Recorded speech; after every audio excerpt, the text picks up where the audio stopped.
It's that time of the year where I have to pretend like I'm still good at Vanguard. I'll be headed down to Duluth at the beginning of December for a BCS where I'll be playing Standard Day 1, and Day 2 I might play Premium, but let's be real here, I'm probably just gonna scrub out and go play Shadowverse or hang out at Six Flags.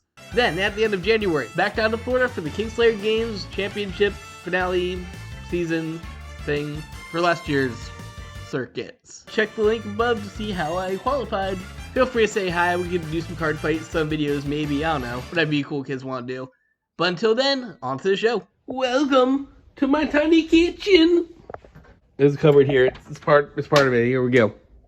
It's Thanksgiving, and this year says cooking up some actual dinner because the closest thing I have is some old HelloFresh recipes. I thought I'd cook you guys up a list of the top 5 self-frying birds in trading card games. Toaster community, I didn't forget about you guys. I just didn't think you guys would want to hear me talk about how Phoenix at Knoebels is the best wooden coaster in the world again, for like the 10 billionth time. Check out these videos if you want to see that. Without further ado, this feels like a pretty short one, so let's just go ahead and do the thing where I plug Raise Energy and TCG Player here. If you like what we do on this channel, make sure you check those out. Number 5. Although this one isn't really a self-frying bird, the Holy Falcon token in Shadowverse is probably one of the cards that got me into the game.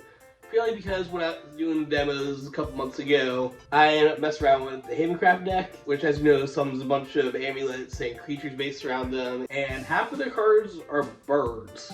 This was the first one that came out. Set 3, we're gonna get a redder bird, so I should have done that, but this is the one that I played, so this is what I'm gonna put on the list.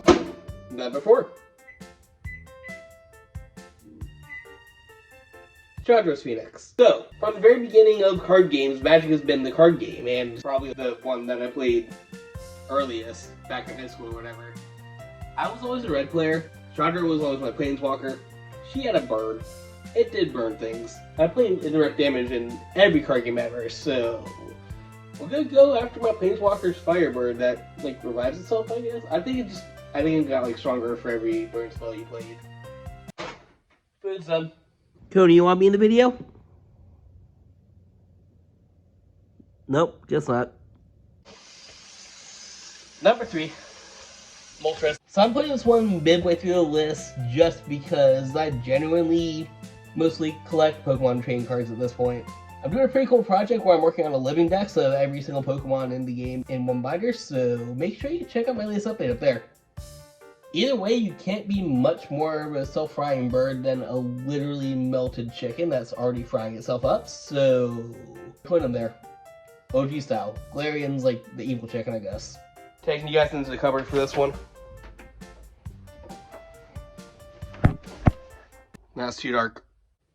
Okay, fine, so honorable theme park shout out. I literally cannot make a Thanksgiving theme video and mention a theme park without saying good gravy. Seriously, I don't have any gravy in here anymore.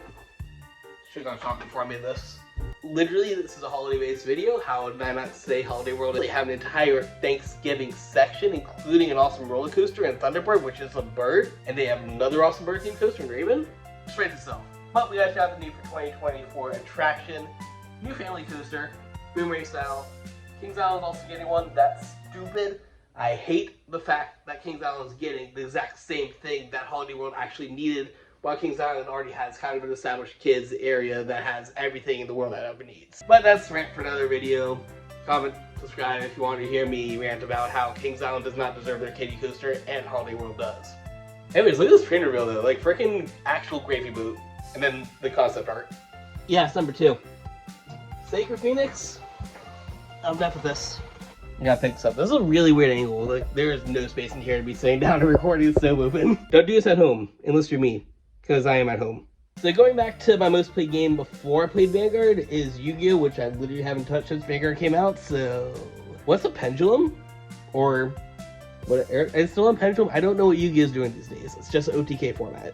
Yeah, I'm closing this up. It's probably not safe. But Sacred Phoenix was one of the decks I probably played the most before any of the fancy summoning conditions came out. I think even then it ended up getting some variations. There was a hand enough of this thing, and there was a Dark Phoenix when we got the dark cards and stuff. I don't know, I just love Phoenixes. You guys know that's the whole birth, rebirth, fire thing. Always see me do Phoenix thing if it's a Phoenix thing. Shut up. And this was a really cool one. You blow up all the spells on the field, which cool at that point, I guess. Like I said, I haven't touched Yu-Gi-Oh! In over a decade. And aside from just randomly watching some of the anime, Restral looks cool.